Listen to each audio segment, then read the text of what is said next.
పుష్పకి సంబంధించి మరొక big breaking news చూస్తున్నాం. పుష్ప 2 ద రూల్ తగ్గేదేలే అన్నట్టుగా వస్తున్నటువంటి మూవీకి సంబంధించి ఒక తాజా బ్రేకింగ్ న్యూస్ విడుదలైంది. ఏంటంటే దేవిశ్రీ ప్రముఖ మ్యూజిక్ డైరెక్టర్ దేవిశ్రీని పుష్ప 2 బ్యాక్గ్రౌండ్ స్కోర్ నుంచి తప్పించేశారు ప్రొడ్యూసర్స్. దేవిశ్రీ చేసినటువంటి ఆ బ్యాక్గ్రౌండ్ స్కోర్ నచ్చలేదా, లేదనంటే దేవిశ్రీ ఇటీవల కాలంలో పుష్ప 2లోని ఒక సినిమా ఐటమ్ సాంగ్ విడుదల నేపథ్యంలో ఆయన మాట్లాడిన మాటలు ప్రొడ్యూసర్స్ని గాయపరిచాయా, ప్రొడ్యూసర్ యొక్క మనసుని బాధించాయా, అందుకే దేవిశ్రీని పక్కన పెట్టారా? ఇలా అనేక రకాల చర్చలు సాగుతున్నప్పటికీ మొత్తం మీద ఒక క్లారిటీ ఏంటంటే దేవిశ్రీని పుష్ప 2 సినిమా బ్యాక్గ్రౌండ్ మ్యూజిక్ నుంచి, బ్యాక్గ్రౌండ్ స్కోర్ నుంచి తప్పించేశారు. ఆ బాధ్యతల్ని తమన్, శామ్సియస్, అజనీష్ లోక్నాథ్లకు ఈ బ్యాక్గ్రౌండ్ మ్యూజిక్ బాధ్యతలు అప్పగించారు.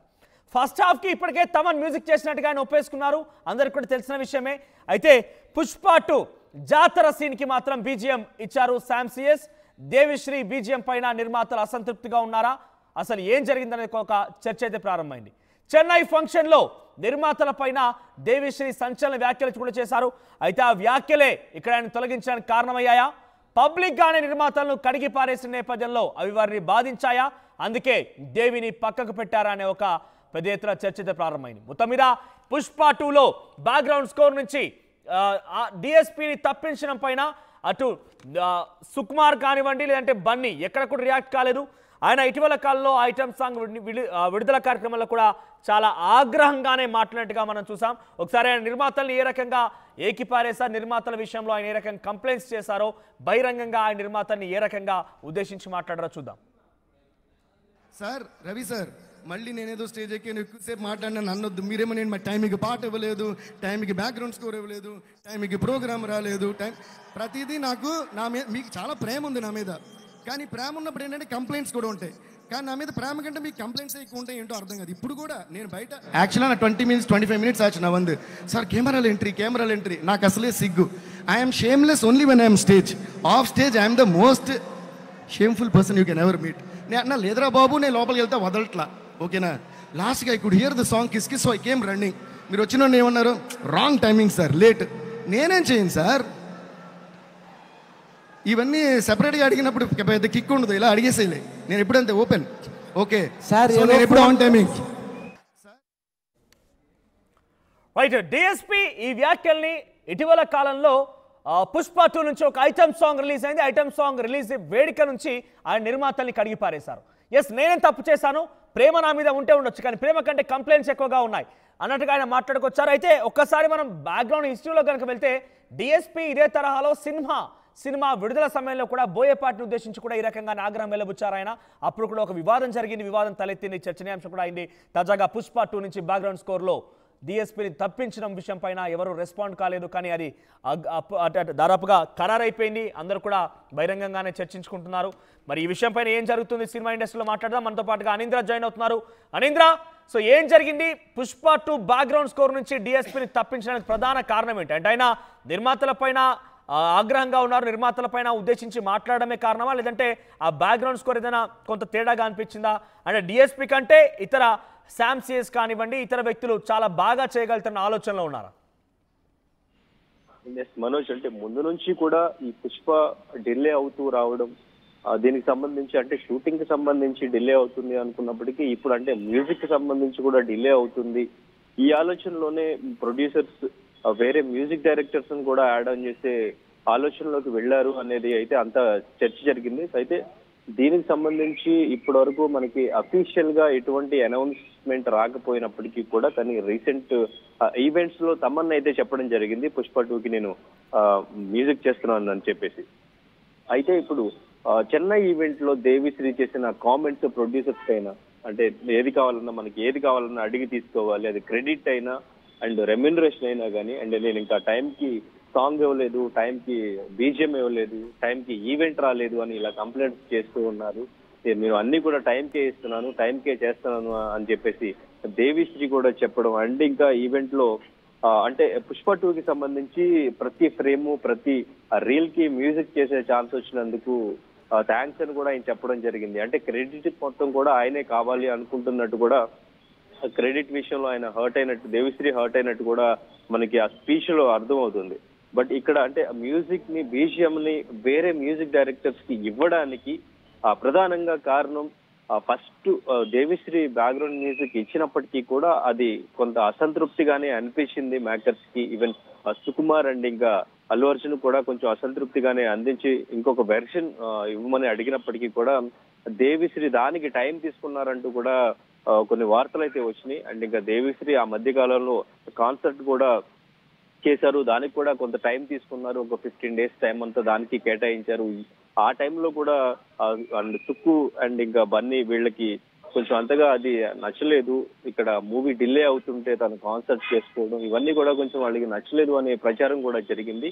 ఈ టైంలోనే మేకర్స్ కొంచెం డిలే అవ్వకుండా మూవీని కొంచెం ముందుకు తీసుకురావడానికి ఒక రోజు ముందే రిలీజ్ చేయడానికి, అనౌన్స్ చేసిన డేట్ కంటే ఒక రోజు ముందే రిలీజ్ చేయడానికి కూడా ప్లాన్ చేశారు. సో ఈ సందర్భంలోనే వేరే మ్యూజిక్ డైరెక్టర్స్ కూడా కొన్ని సీక్వెన్సెస్ కి మాత్రమే ఇప్పుడు చెప్పుకుంటున్న శామ్ సిఎస్ ఆర్ అజనీష్ లోక్నాథ్ తమన్ వీళ్ళకి కొన్ని సీక్వెన్సెస్ మాత్రమే ఇచ్చినట్టుగా కూడా తెలుస్తుంది. సో అంటే కొంతవరకు మాత్రం బ్యాక్గ్రౌండ్ మ్యూజిక్ ఇంతకు ముందు మనం రిలీజ్ అయిన గ్లిమ్స్ లో కూడా చూసాం అండ్ ఇంకా ట్రైలర్ లో కూడా చూసాం. వీటికి సంబంధించి బ్యాక్గ్రౌండ్ మొత్తం దేవిశ్రీ ఇచ్చిన మ్యూజిక్ ఉంది. సో మాక్సిమం ఆల్మోస్ట్ అంతా దేవిశ్రీ ఇచ్చినట్టు ఉంది. బట్ ఇక్కడ డిసెంబర్ 5 పెద్దగా గ్యాప్ ఏం లేదు, మరొక 10 రోజుల్లో ఒక భారీ బడ్జెట్ తో పాన్ ఇండియా మూవీ తెరకెక్కబోతోంది, సినిమా రిలీజ్ కాబోతోంది. ఈ నేపథ్యంలో ఇటువంటి విధానం, ఈ షార్ట్ గ్యాప్ లోనే మ్యూజిక్ మారింది, బ్యాక్గ్రౌండ్ స్కోర్ మారింది, అక్కడ డిఎస్పీని తొలగించారు, డిఎస్పీ నిర్మాతలపై ఆగ్రహం వ్యక్తం చేయడం, ఇవన్నీ కూడా ప్రమోషన్ లో ఒక టాక్టిక్స్ లో భాగం అనుకోవాలా? అంటే అంత ఈజీగా ఉంటుందా ఇక్కడ సిచ్యువేషన్? 10 రోజుల్లో ఇంత చేంజ్ కావడం, ఈ రకంగా చేంజెస్ అన్ని కూడా పాసిబుల్ అవుతాయా? అంటే ఇక్కడ ప్రమోషన్స్ కాకుండా అంటే ముందు నుంచి ఈ సినిమా మీద ఎక్కువ ఎక్స్పెక్టేషన్, ఈ సమయంలో ఈ వివాదాలు ఏంటి అనేది ఒక అనుమానం. అంటే ఈ వివాదాలు అంటే ముందు నుంచి కూడా రిలీజ్ టైం కి ఎప్పుడైతే ఫస్ట్ డేట్ అనౌన్స్ చేసి డిలే అయ్యిందో అప్పటి నుంచి కూడా ఈ వివాదాలన్నీ కూడా రావడం స్టార్ట్ అయింది. చెప్పిన డేట్ కి సినిమా రిలీజ్ అవుతుందా లేదా అనేది ఒక టెన్షన్ అయితే, అండ్ ఇంకా ఆ బ్యాక్గ్రౌండ్ కూడా ఫస్ట్ ఇచ్చిన వెర్షన్ వీళ్ళకి నచ్చలేదు అనేది కూడా ఇంకొక వెర్షన్ మనకి వినిపిస్తా ఉంది. సో అందుకే వీళ్ళు నెక్స్ట్ ఆప్షన్స్ కూడా తీసుకున్నట్టు, అంటే అనుకున్న టైంకి, అంటే ఇప్పటికీ కూడా షూటింగ్ జరుగుతుంది, పోస్ట్ ప్రొడక్షన్ వర్క్ ఇంకా జరుగుతుంది. ఈవెన్ రీసెంట్ గా రిలీజ్ అయిన కిసిక్ సాంగ్ కూడా రీసెంట్ గానే షూట్ కంప్లీట్ అయింది. ఇవన్నీ చూస్తుంటే వాళ్ళు టైం లేకపోవడం వల్ల వేరే మ్యూజిక్ డైరెక్టర్స్ ని యాడ్ చేసినట్టుగా తెలుస్తుంది. అండ్ ఇంకా దేవిశ్రీ ప్రసాద్ కి సంబంధించి ఇంతకు ముందు కూడా లెజెండ్ టైంలో బోయపాటి శ్రీనుతో చిన్న ఇష్యూ స్టేజ్ పైనే అప్పుడు కూడా ఇలాగే కడిగి పడేయడం, అండ్ ఇంకా దేవిశ్రీ ప్రసాద్ తో బ్లాక్ బస్టర్ హిట్స్ చేసిన డైరెక్టర్స్, బ్లాక్ బస్టర్ మ్యూజిక్ తీసుకున్న డైరెక్టర్స్ నెక్స్ట్ దేవిశ్రీని రిపీట్ చేయకుండా ఈ మధ్య కాలంలో జరుగుతుంది. ఈవెన్ డైరెక్టర్ త్రివిక్రమ్ తీసుకున్న జులై, అత్తారింటికి దారేది లాంటి బ్లాక్ బస్టర్స్ కి దేవిశ్రీ మంచి మ్యూజిక్ అందించారు. తర్వాత కొరటాల శివకి మిర్చి కానివ్వండి, ఇంకా భరత్ అనే నేను, సో ఇలా శ్రీమంతుడు, ఇలా బ్లాక్ బస్టర్ మ్యూజిక్ ఇచ్చారు. అంటే నెక్స్ట్ ఇంకా మళ్ళీ రిపీట్ అవ్వట్లేదు. రీసెంట్ గా ఈవెన్ ఉప్పిన డైరెక్ట్ చేసిన బుచ్చిబాబు కూడా ఇప్పుడు రామ్ చరణ్ తో చేయబోయే సినిమాకి ఏఆర్ రెహమాన్ ని తీసుకున్నారు. అంటే ఎందుకు దేవిశ్రీ ప్రసాద్ తో ఎందుకు క్లాష్ వస్తుంది డైరెక్టర్స్ కి ఆర్ ప్రొడ్యూసర్స్ కి అనేది కూడా ఒక చర్చనీయాంశంగా మారింది.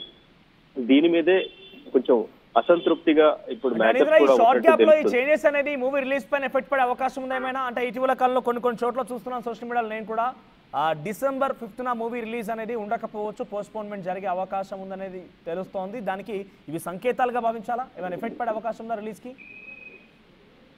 అంటే దీనికి సంబంధించి అంటే పోస్ట్ పోన్ అనేది జస్ట్ ఇమాజిన్ చేసుకుంటున్నారు, ఊహాగానాలు మాత్రమే. పోస్ట్ పోన్ అనేది అఫీషియల్ గా ఎక్కడి నుంచి కూడా ఎవరు కూడా దాని గురించి టీం నుంచి ఎవరు మాట్లాడలేదు. రీసెంట్ గా వాళ్ళు బ్యాక్ టు బ్యాక్ ఈవెంట్స్ జరుగుతున్నాయి. 27th కూడా నెక్స్ట్ కేరళలో ఈవెంట్ ప్లాన్ చేశారు. సో ప్రతి ఈవెంట్ లోనూ డిసెంబర్ 5th అని చెప్పేసి వాళ్ళు డేట్ అనౌన్స్ చేస్తూనే ఉన్నారు. ఈవెన్ హైదరాబాద్ లో కూడా ఈ మంత్ 30వ తారీఖు 1వ తారీఖు ఈవెంట్ జరిగి పోలీస్ గ్రౌండ్స్ వివాదాలు దానికి సంకేతాలు ఇచ్చే రకంగా మనకు కనబడుతున్నాయా? సినిమా ఇండస్ట్రీలో డిఎస్పీని తొలగించడం పైన ఎటువంటి టాక్ నడుస్తోంది?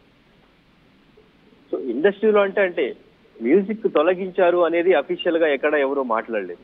బీజిఎం కు సంబంధించి కొన్ని సీక్వెన్సెస్ కి మాత్రమే కొంతమంది మ్యూజిక్ డైరెక్టర్స్ ని తీసుకున్నారు అనేది ఇక్కడ చర్చ. అది దేవిశ్రీకి చెప్పి తీసుకున్నారా, దేవిశ్రీకి అది నిజంగా మనస్ఫూర్తిగా యాక్సెప్ట్ చేస్తేనే వీళ్ళు తీసుకున్నారా అనేది ఇక్కడ ఒక క్వశ్చన్. దేవిశ్రీ హర్ట్ అవడం వల్లే స్టేజ్ పైన అలా డైరెక్ట్ గా ప్రొడ్యూసర్స్ తో అలా మాట్లాడారా, అలా అడిగారా స్టేజ్ పైన అనేది ఇక్కడ ఒక క్వశ్చన్. అయితే ఇక్కడ దేవిశ్రీ ప్రసాద్ అలా మాట్లాడడం, స్టేజ్ పైన అలా మాట్లాడడం మీదే ఎందుకు అంత అసంతృప్తిగా ఉన్నాడు దేవిశ్రీ ప్రసాద్? సో ఫస్ట్ ఇచ్చిన వెర్షన్ నచ్చకపోవడం వల్ల మేకర్స్ వేరే మ్యూజిక్ డైరెక్టర్స్ తీసుకోవడం వల్ల ఈవెన్ బన్నీకి అండ్ ఇంకా డైరెక్టర్ సుకుమార్కి దేవిశ్రీకి మంచి ర్యాప్ ఉంటుంది. ముందు నుంచి కూడా వీళ్ళ కాంబినేషన్ లోనే అన్ని సినిమాలు వచ్చినాయి. సుకుమార్ అంటే డెఫినెట్ గా దేవిశ్రీ ప్రసాద్ మ్యూజిక్, ఇప్పటి వరకు సుకుమార్ చేసిన ప్రతి సినిమాకి దేవిశ్రీ ప్రసాద్ మ్యూజికే. అండ్ ఇంకా సుకుమార్ సినిమా కంటే ది బెస్ట్ ఇస్తాడు దేవిశ్రీ ప్రసాద్. అండ్ ఇంకా నెక్స్ట్ రామ్ చరణ్ తో తీయబోయే సినిమాకి సుకుమార్ దేవిశ్రీ ప్రసాద్ అనే తీసుకుంటాడా లేదా అనేది కూడా ఇప్పటి నుంచే చర్చ మొదలైంది. కానీ ఇదంతా కూడా సినిమా మీద ఎటువంటి ఎఫెక్ట్ పడే ఛాన్స్ అయితే లేదు. ఎందుకంటే మళ్ళీ ఇప్పుడు 30వ తారీఖున ఆర్ 1st తారీఖు పోలీస్ గ్రౌండ్స్ లో ఆల్రెడీ పర్మిషన్ తీసుకున్నట్టు తెలుస్తుంది. అక్కడ ఇంకొక ఈవెంట్ హైదరాబాద్ లో గ్రాండ్ గా జరుగుతుంది. అక్కడ ఇంకొక ట్రైలర్ కూడా రిలీజ్ అవుతుంది. హైదరాబాద్ లో జరగబోయే ఈవెంట్ లో ఇంకా కొంచెం క్లారిటీ వచ్చే ఛాన్స్ ఉంది. నెక్స్ట్ ట్రైలర్ కూడా వదులుతారు. సో ఆ ట్రైలర్ లో కూడా సో మనకి ఎటువంటి బీజిఎం అనేది తెలుస్తుంది. అండ్ ఇంకా అక్కడ మళ్ళీ ఈవెంట్ కి ఎవరెవరు వస్తున్నారు, అక్కడ ఏం మాట్లాడతారు అనేది చూడాలి. ఈవెన్ దేవిశ్రీ ప్రసాద్ చెన్నైలో జరిగిన ఈవెంట్ కి రావడానికి కూడా పిలవకుండా ప్రొడ్యూసర్స్ యాక్సెప్ట్ చేయకుండా అయితే వచ్చే ఛాన్స్ లేదు. ప్రొడ్యూసర్స్ వాళ్ళ మధ్య అంత క్లాష్ ఏమీ లేదు. ఆయన కూడా చెప్పింది ఫన్నీ వేలోనే చెప్పారు అనేది కూడా ఒక చర్చ అయితే నడుస్తుంది. సో దీనికి సంబంధించి సినిమాకి అయితే ఎటువంటి ఎఫెక్ట్ అయితే పడే ఛాన్సే లేదు. అండ్ ఇంకా స్క్రీన్ మీద క్రెడిట్ విషయానికి వస్తే ఎవరి పేరు పడుతుంది, మ్యూజిక్ డైరెక్టర్ దేవిశ్రీ ప్రసాద్ పేరు ఒకటే పడుతుందా లేదంటే క్రెడిట్ వేరే వాళ్ళకు కూడా వెళ్తుందా అనేది చూడాలి. రైట్ అనింద్ర. సో మొత్తం మీద డిఎస్పీని పుష్ప 2 మూవీలో నుంచి ఆయన బ్యాక్గ్రౌండ్ స్కోర్ని తొలగించినట్టుగా ప్రయత్న ప్రచారం జరుగుతుంది. అయితే ఈ విషయం పైన ఇంకొంతగా మనం బలం చేకూరే అంశం ఏంటంటే మ్యూజిక్ డైరెక్టర్ శ్యామ్ సిఎస్ కూడా ఆయన ఒక ట్వీట్ చేశారు. ఆ ట్వీట్ చూస్తున్నాం మనం. ఇక్కడ చూడండి, జాతర ఆ సాంగ్కి మ్యూజిక్ అందించినటువంటి శ్యామ్ సిఎస్ ఈ ట్వీట్ని చేశారు. ఆయన జాతర సినిమాలో ఆ గెటప్లో ఉన్నటువంటి అల్లు అర్జున్ ఐస్ భాగం వరకు మాత్రమే, కళ్ళ భాగం వరకు మాత్రమే ఆ ఫోటోని క్రాప్ చేసి ఆయన ఇక్కడ పోస్ట్ చేశారు తన ట్విట్టర్ ఖాతాలో. సో దానికి కొంత ఒక ఎమోజీ కూడా జోడించారు. సో ఏదేమైనా కూడా శ్యామ్ సిఎస్కి అటు తమన్కి అవకాశం కల్పించే తమన్ ఎప్పుడూ ఒప్పుకున్నాడు. తమన్ నేను మ్యూజిక్ సంబంధించి ఫస్ట్ హాఫ్ మొత్తం కూడా మ్యూజిక్ నేనే ఇచ్చినట్టుగా తమన్ ఒప్పేసుకున్నారు. ఇక సెకండ్ సంబంధించి కొన్ని సాంగ్స్ బ్యాక్గ్రౌండ్ స్కోర్ అంతా కూడా అజనీష్ లోక్నాథ్లకి శ్యామ్ సిఎస్కి అవకాశం కల్పించారు. దీనికి కారణం డిఎస్పీ మొన్న జరిగినటువంటి ఆ వేదిక పైన నిర్మాతల పైన ఆగ్రహం వెళ్ళబుచ్చడమే కారణంగా ఉందా, లేదంటే నిజంగా ఆయన చేసిన మ్యూజిక్ నచ్చలేదా? ఏదేమైనా కూడా డిఎస్పీ మ్యూజిక్ని మాత్రం ఇక్కడ పుష్ప 2 బ్యాక్గ్రౌండ్ స్కోర్లో మాత్రం చూడలేం. కొన్ని సాంగ్స్ అయితే అందించారు ఆయన, కొన్ని సాంగ్స్కి డిఎస్పీని పరిమితం చేశారు. ఇక బ్యాక్గ్రౌండ్ స్కోర్ ఇవ్వలేదు కాబట్టి డిఎస్పీకి సంబంధించినటువంటి ఆ స్థాయిని తగ్గించారా లేదంటే ఆ వివాదం ఏదైనా రాజు